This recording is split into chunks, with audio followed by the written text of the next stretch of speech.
Welcome to Metal Band's Chronicles, where metal lives!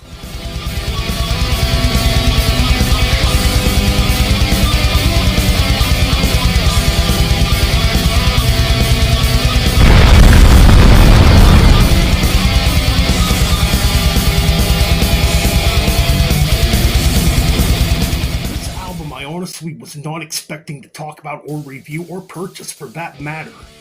But I was kind of interested after hearing the first single that dropped on Christmas Day, ironically titled Bury the Cross, Whip Your Christ. Pretty ballsy to drop something like that on Christmas Day, but this is Glenn Benton. Glenn Benton don't give a damn who he offends. I thought the track was killer, so, I had my curiosities about the album. Then this album cover dropped, this AI cover.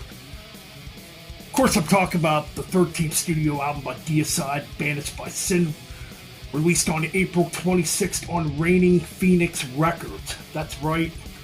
A lot of people seem to be complaining about the album cover. You know what? I'm not going to get into that whole debacle. To me, this is about the music. It's not about an album cover. Come on, let's be honest here. Let's go back through history and think of some albums that had some really bad album covers, but had great music. Now, if the music on here was bad, hey man, it might be a different story, and the music on here is definitely not terrible. In fact, I gotta say, to me, this is the strongest Deicide album in quite a long time. Now, mind you, I kind of fell out with Deicide after the album Till Death Do Us Part, which I believe came out in 2008 at this point. I wasn't into that album at the time. I was kind of one of them that was disappointed the Hoffman brothers were gone. Nothing against Ralph Santola or Jack Owen, because they're phenomenal guitar. Rest in peace to Ralph Santola, by the way. They're great guitar players, but I was in that mindset. You can only have Deicide with the Hoffman brothers. Maybe my mind has changed now, because this album, I think, is phenomenal. And I did not follow the albums, To Hell with God, In the Minds of Evil, and Overture of Blasphemy. I think I've heard maybe a track or two from each album when they came out, but I don't recall ever listening to the full albums or really being interested in purchasing them. But yeah, I gotta say, my interest in Deicide is back. I think this is a phenomenal album. You got 12 tracks clocking in at 38 minutes and 59 seconds. Might as well say 39 minutes long, All in all, man, I think this is a very strong album, track-wise. Well, we'll talk about the lineup here. Obviously, you got Glenn Benton on bass and vocals, and Steve Asham on drums, the two original members, the two key members that have been there since 1987, the beginning of Deicide when they were called Almond. Absolutely. So then you got Kevin Quinnen on guitars, I apologize. He's been with the band for quite a while now. And we got new guy Taylor Nordberg on guitars. He comes from Massacre. He was in Massacre for a little bit, and a band called Wormbath, which I'm not familiar with. I'll have to check that band out. Anyways, yes, so that's your lineup. And I gotta say, these two guitar players, I think, do a really good job. They kind of bring back that Hoffman Brothers spirit. That's what I kind of hear, at least. The rhythms definitely remind me of albums like Once Upon a Cross or Serpents of the Light, albums like that. At least that's what I hear. I know some people might hear differently, but that's what I'm hearing. Maybe that's why I'm so into this album. And I think Glenn sounds phenomenal, You gotta figure Glenn's been doing this for 37 years. So, and his voice still sounds brutal, evil, and pissed off as ever. And I enjoy it. For me, I've been into, I got into Deicide back in 1993 when Legion was about a year old. A friend of mine in school, he had Legion on cassette tape. He burned it for me, and I couldn't believe how freaking heavy, evil, and brutal sounding that album was. And I was a pretty damn huge Deicide fan after that. So yeah, Legion was my start. I remember buying Once Upon a Cross on cassette tape when it first came out. Good old memories from my youth. But this album, let's talk about this album now. Okay.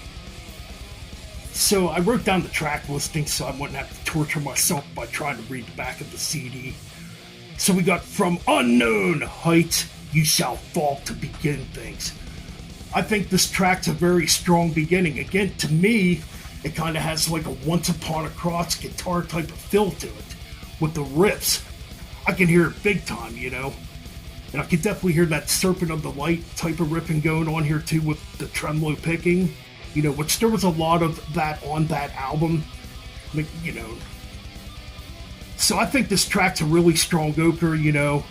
Doomed to Die is a really good one. Again, this one could have been on Serpents of the Light to me. It's like just, you know, tremolo picking the whole way through.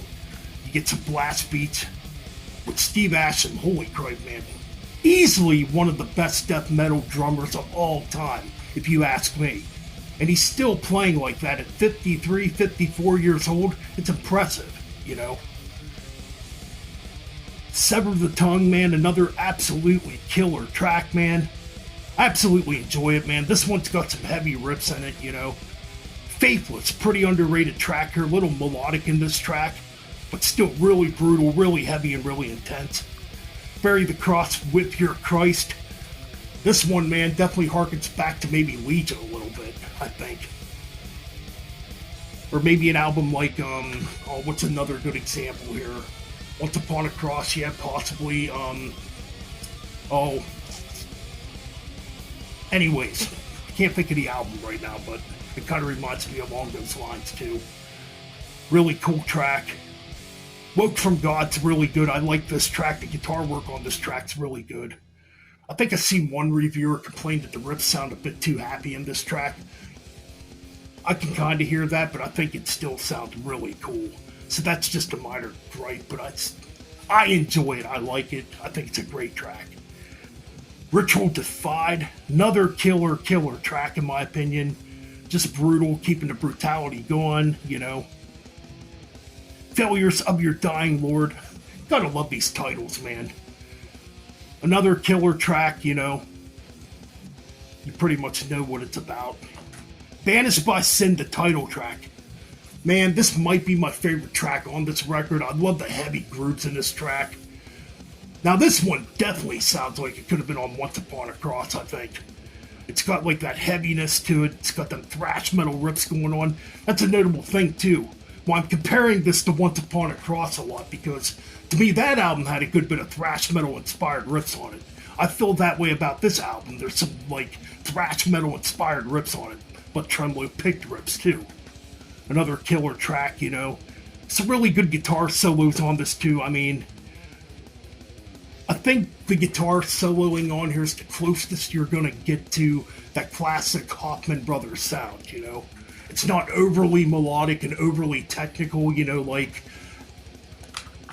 albums like Till Death Do Us Part or, you know, an album like that, which is nice. Okay, Banished by Sin, great track. A Trinity of None, another really killer track. I really enjoy it. I Am the Curse of Death. Or I Am a Curse of Death. Or... Let's do this again. A Curse of Death. Kind of a tongue twister there. Really cool track too. Again, just keeping the brutality going. I think the album ends great. The Light Defeated. This might be my favorite, you know, this might be my second favorite track on here. I really love the guitar solos in this track. Some really good stuff by, you know, the two guitar players you have here, Kevin Quinnen and Taylor Nordberg. They do a great job on this track. Great way to end this album. I know I didn't go like extremely in detail on these tracks. Don't feel I have to because you pretty much know what you're going to get when it comes to a Deicide album, you know, at this point. But I got to say, man, I mean, I got to go back and revisit the three that came before it. I don't have like a ton of memory of those albums. I'm pretty sure I've listened to them in their entirety when they first came out. I just don't have memory of them. I might have to go back and revisit those albums, maybe revisit Till Death Do Us Part again, even though I was highly disappointed in that album back then. But anyways, I was thinking of the album Stench of Redemption for one of the tracks, and I couldn't get it out at the point. But anyways, really good album. I think this is a strong album. Is it the best Deicide album? Definitely not. I definitely rank it high up there, though. I would give this album... I mean, there's nothing original on here. I do like how it does harken back to Once Upon a Cross a bit with the riffs and Serpents of the Light, which I think are my two favorite Deicide albums. I mean, Legion's legendary too, the debut's legendary, obviously. To me, this album, I give it an 8.5 out of 10. Really good album. I enjoyed it, you know. Definitely check out the new Deicide. And keep it freaking metal and keep on banging those heads.